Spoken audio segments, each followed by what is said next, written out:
すぐによチェックワンツー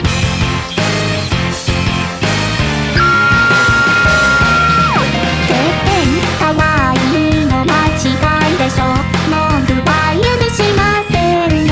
あのね私の話ちゃんと聞いてるちょっとあそれとね白い馬さん今出るでしょ迎えに来てわかったら貸し付けてよとペット姫様って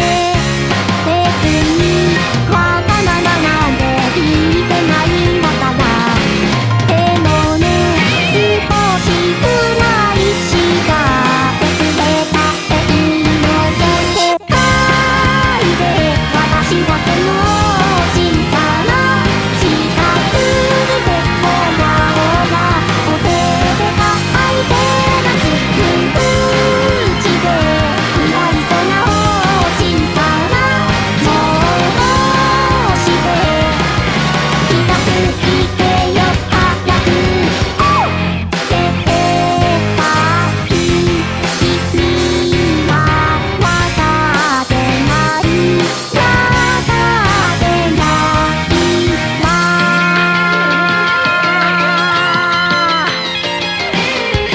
いちごののったショートケーキこだわり卵のとろけ